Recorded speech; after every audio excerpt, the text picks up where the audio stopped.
And hello there, everybody at MIPCOM Can, watching us online live here. My name is still David Fox here with Fox Populi, Wonder Media, Imagination in Motion, reporting live from Cannes. But it's not about me, it's about my two very special guests, so let's turn towards them. I have with me Rania and Anders. Now, obviously, we're here for a very busy kind of studio here today. Are you both comfortable? Yeah, thank you. You okay? All right, fantastic. Rania, I'm going to turn towards you first. A little bit about your background story. You're here because of something very special that you created. What is it that you shared with the world?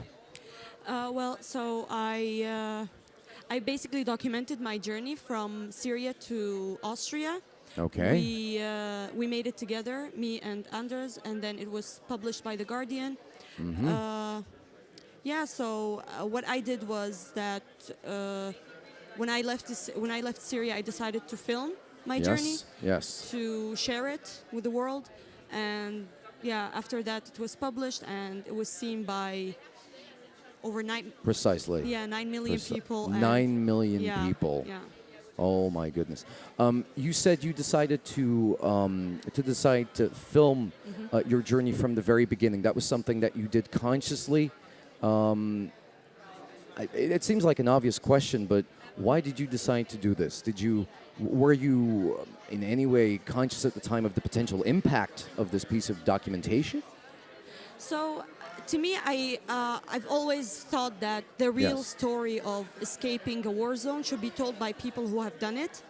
And it seemed obvious to me that I have the right to be the narrator of this escape. Absolutely. And back in 2015, when a lot of refugees came to Europe, there wasn't a single personal story, and it was mostly coverage from professional journalists who have never done this and basically probably will never do it. So it seemed disconnected. People didn't feel that they could relate to what's happening. Yes. And I knew if one of the refugees who are really doing it, film or show and share what their journey, people's reaction to the whole migration will be different. Precisely. Back then, mostly the newspapers and the TV channels were talking about it, and they were misrepresenting the refugees. They were talking about it as if people have left their homes because it was too easy and there was a choice. They wanted just to come to Europe to earn some money and to get a better life. The entire anti-immigrant narrative, which is of course much older than the entire crisis in Syria. It's a recurring theme. So what you're doing actually in a way by making that documentary is you're putting yourself into the what you're doing is you're reclaiming agency, isn't it? Yeah. Basically you're deciding to shape the story authentically from your own point of view.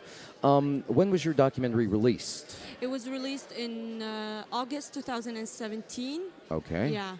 2nd of August. And in terms of reception, how is this work actually received? What kind of impact has it already enjoyed? Because it must have been massive, potentially. Yeah, definitely. People's reaction to it was mostly very positive. Right. I've got a lot of messages from people saying that you've changed our minds and thank you for sharing it. And we didn't think that it was like this. We have a different perspective right now. People were really happy that they've seen a normal human being. Yes, precisely. Not very different from them. Precisely. I am a very huge Game of Thrones fan, so people were really happy that they've. I don't know. You're a human being, basically. Exactly. Yes, they've. You're a lot more human than I am, so that makes a lot of sense to me. Yeah, we're talking about and rehumanization here. Anders, can I quickly talk to you for a second? Anders, what has been your part in this entire creative journey and the story between you two? First, maybe I can ask you how the two of you met. Anders. We actually met by chance in Syria, in Kobane, where Rania was staying with a family. Okay. So I was there filming another documentary series. So I was actually filming fighters taking part in the war. Right. But I've been earlier working on so-called participatory documentary projects in Afghanistan. Okay. So when I met Rania and she said that she wanted to document her journey, we actually had a workshop in Kobana. So we had like a crash course in filming.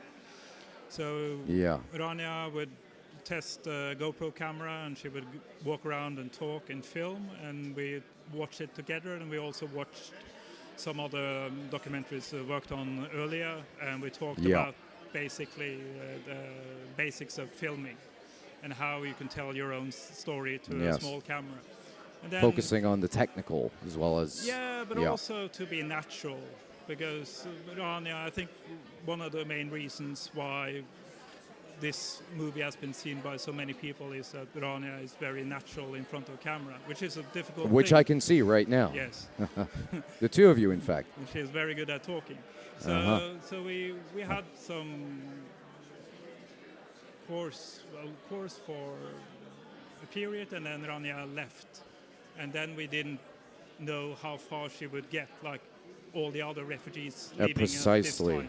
Precisely. It was a very dramatic and intense period, because Europe started to close its borders in the south. Yes, with very violent repression as well. If we take a look at places like the Hungarian border, the Balkan forests, of course, the Mediterranean Ocean, the Mediterranean Sea. These are gruesome images that none of us, with any kind of degree of sanity, would expect from a time like this. Yet it is, everyday reality still.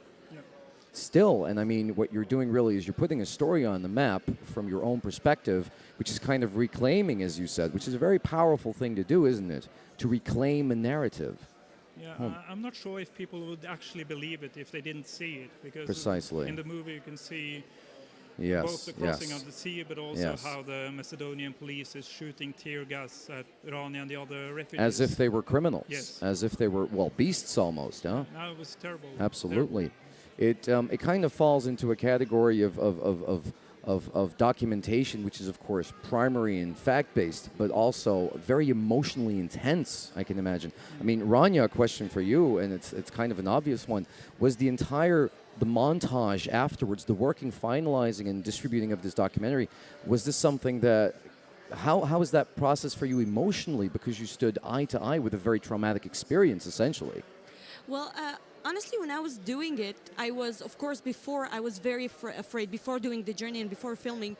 During the journey, I almost didn't realize the situation.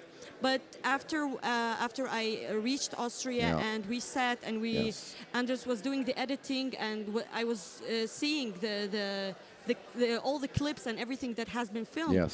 It was very emotionally. It was very difficult. I cried several times. I can believe that. I can believe that. Yeah. So it was. Until now, to be honest, every time I have to watch it, it's not easy. No. So I guess when you're going through it, you get some sort of strength that makes you overlook what's happening and think of the bigger or the better future or something better that's going to happen.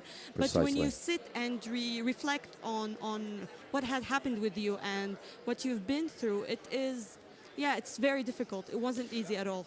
Well, I'm going to be very honest. It's, of course, an experience that I cannot begin to imagine. I think that's basically the problem, is that through this narrative you're making it visible, you're making it relatable. Well, Rania, Anders, I'm going to be very honest. One of the more gripping stories, really, that we've heard here, especially given your first-person experience here. I wish I could talk to you for hours. I really wish I could. Thank you. We're out of time here, but I want to thank the two of you for much more than just being here. Also for reclaiming a part of our history, which I hope generations from now we will look on with a degree of very serious self-examination. And, of course, I thank you for being here, and I wish you all the best of luck with future projects. Thank you so much. Thank you. No, thank you.